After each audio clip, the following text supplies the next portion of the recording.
안녕하세요. 해양오염 줄이기 프로젝트를 발표할 7조 김영찬, 박준모, 박유민입니다. 저는 발표를 진행을 맡은 박유민입니다. 발표는 해양과 해양오염에 대해 설명드린 후 해양오염의 종류를 살펴보겠습니다. 그중 플라스틱 오염과 방사능 오염을 발표드린 후 저희가 실천하고 있는 해결 방안을 말씀드리며 발표를 마무리하도록 하겠습니다. 먼저 해양이란 넓고 큰 바다를 의미합니다. 지구 표면의 약 70% 이상을 차지하는 수권으로 태평양, 대서양, 인도양 따위를 통틀어 이르는 말입니다. 그렇다면 해양이 중요한 이유는 무엇일까요? 해양이 중요한 이유는 지구 전체 생물 중 약 80% 이상의 생물들이 살아가는 서식처이자 수많은 에너지와 광물들을 얻을 수 있는 곳이기 때문입니다. 해양 오염이란 인간 활동으로 인해 직접적 또는 간접적으로 해양에 유입된 어떤 물질이나 에너지가 수질을 악화시키고 인간의 건강, 해상 활동 등에 악영향을 초래하는 것을 의미합니다. 해양 오염의 원인으로는 과도한 산업화와 도시화, 플라스틱과 해양 쓰레기, 농업, 선박과 해양 운송 등의 다양한 이유가 있습니다. 해양 오염의 종류에는 크게 화학적 오염, 플라스틱 오염, 유리 오염, 방사능 오염이 있습니다. 화학적 오염은 산업활동, 농업 생활 폐수에서 배출된 유해 화학 물질들이 바다로 유입되어 생긴 오염입니다. 플라스틱 오염은 해양에 버려진 플라스틱 쓰레기들이 분해되지 않고 오랫동안 바다에 남아있어 생긴 오염입니다. 유리 오염은 선박 사고나 해양 석유 식수 활동 중 발생한 기름 유출로 해양 생물, 해양선에 생긴 오염입니다. 방사능 오염은 방사성 물질이 해양에 유입되어 안 좋은 영향을 끼쳐 생긴 오염입니다. 저희는 오늘 이 중 플라스틱 오염과 유리 오염에 대해 살펴보도록 하겠습니다. 본 내용에 들어가기 앞서 심각성을 알려주는 영상 하나를 시청하도록 하겠습니다.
Better afterwards, though.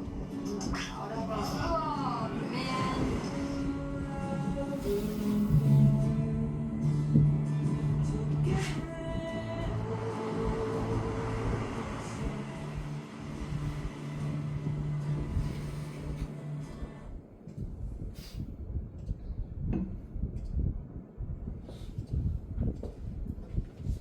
플라스틱 오염이란 앞서 말씀드렸듯 해양에 버려진 플라스틱 쓰레기들이 분해되지 않고 오랫동안 바다에 남아있어 생긴 오염입니다.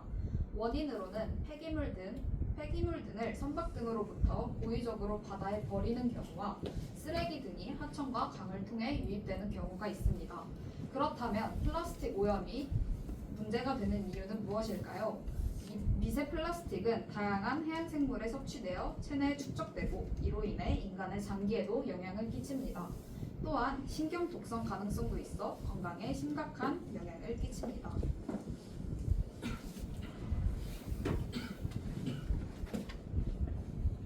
다음으로 플라스틱 해양 쓰레기 오염 사례에 관해 말해드릴 박준모입니다. 태평양 거대 쓰레기장입니다. 아까 전에 영상에서도 보시다시피 아주 방대한 거대한 쓰레기 덩이입니다. 이쪽은 미국의 하와이와 캘리포니아 사이에 북태평양 바다 위에 있고 이의 규모는 약 160만 평방킬로미터이며 그리고 무게는 약 8만 톤인데 이거는 초대 여객기와 500대와 맞먹는 무게입니다. 이 중 섬을 이루고 있는 플라스틱 쓰레기의 개수는 약 1조 8천억 개로 매우 많습니다. 세계 여러 과학자들이 쓰레기 섬을 추적한 결과 일본 34%, 중국 32%, 한반도 약 10%로 76%가 한중일에서 왔습니다. 2050년에는 해양 쓰레기가 물고기보다 더 많을 것으로 예측하고 있습니다. 다음은 플라스틱 해양 쓰레기 오염의 해결 방법입니다. 첫 번째로 일회용 플라스틱 줄이기입니다. 일회용 플라스틱 제품을 대체할 수 있는 다회용 제품을 이용하여 사용하는 것입니다. 두 번째로 해양 쓰레기 줍기입니다. 해변이나 근처 바닷가에서 쓰레기를 줍는 활동에 참여하는 것입니다. 세 번째로 소셜미디어를 통한 인식 제고입니다. SNS에서 해양 오염 문제에 대한 정보를 공유하고 사람들에게 해양 보호의 중요성을 알리는 캠페인에 참여하는 것입니다. 다음으로 플라스틱 오염 해결 예시입니다. 성공 사례는 네덜란드의 한 청년인 보얀 슬릿이 SNS를 통해 성공한 사례를 말해드리겠습니다. 바다의 해류를 이용한 쓰레기 청소 아이디어 오션 클리너 프로젝트를 발표, SNS 등에 기재하여 여러 기업 및 단체의 펀딩 및 투자로 아이디어 장치를 발명하였습니다. 이 결과 5개월간 4273kg의 플라스틱 쓰레기를 수거하는 데 성공하였습니다. 가운데 있는 사진은 성공한 아이디어 상품입니다. 대부분의 해양 쓰레기는 육지에서 유입됩니다. 때문에 해변 주변을 돌며 유입되기 전 쓰레기를 줍게 되면 큰 도움이 되는 것입니다.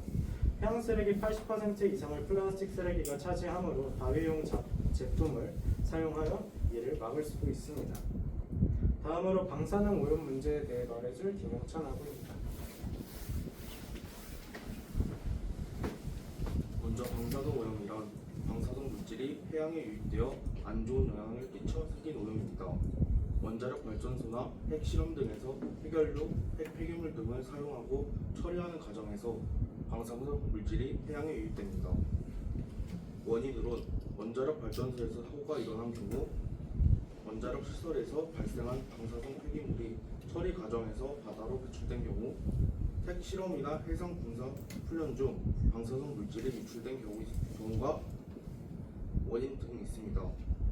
방사능 오염의 문제로는 방사능을 섭취한 해양 생물들이 방사능에 노출되고 또 여러 해양 생물들의 몸에 축적되어 유전자 변이 등 부정적인 영향을 끼칩니다. 먹이 사슬 등을 통해 생태계 전반적으로 영향을 미칩니다. 방사능 오염 사례로는 후쿠시마 원전 사고가 있습니다. 2011년 일본 도호쿠 지방에서 규모 9.0 지진과 함께 높이 15m의 거대한 쓰나미가 몰려와 원전이 침수되기 시작하였습니다. 원전의 비상 전력 시스템은 마비되었고 4호기까지 이어진 폭발로 방사선이 대량으로 유출되었습니다. 또 대량의 방사선이 유출된 주변 해양, 토양은 오염되고 생태계의 돌연변이 개체수가 급증하였습니다.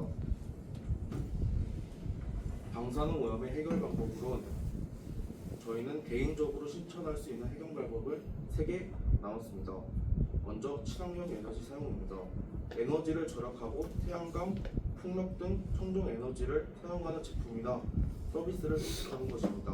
두 번째, 방사성 폐기물 분리와 처리입니다.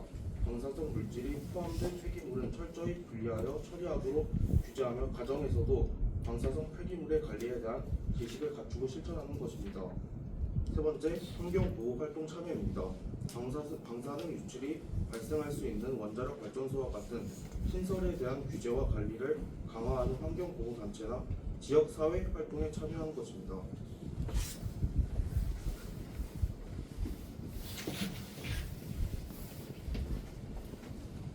방사능 오염 해결 예시에 대해 발표할 박세진입니다.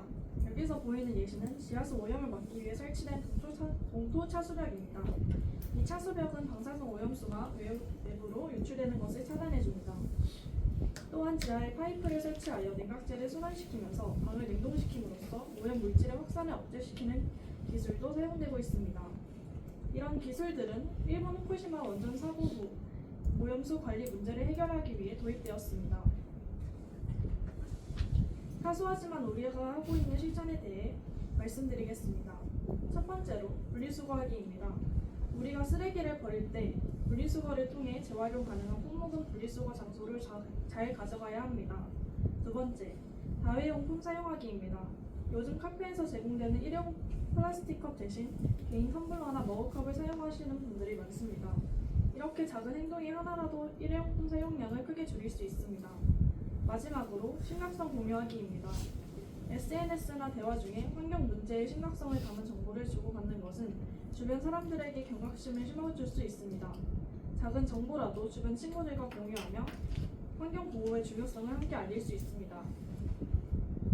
이번 프로젝트를 준비하며 해양과 해양 생태계의 중요성에 대해 다시 한번 생각하게 되었습니다. 또한 팀원들과 함께 자료를 수집하고 의견을 주고받으며 개인이 미처 생각하지 못한 부분들에 대해 배우고 성장할 수 있었습니다. 이러한 경험을 통해 환경 보호에 더욱 관심을 갖고 앞으로도 환경을 지키기 위한 환경에 적극 참여하고자 합니다. 저희 발표에서 사용한 참고 문헌 자료입니다. 이렇듯 해양 오염은 전 세계적으로 문제가 되고 있는 심각한 문제입니다. 여러분은 해양 오염을 위해 어떤 노력을 하고 계신가요? 이만 7조 발표 마치겠습니다. 감사합니다.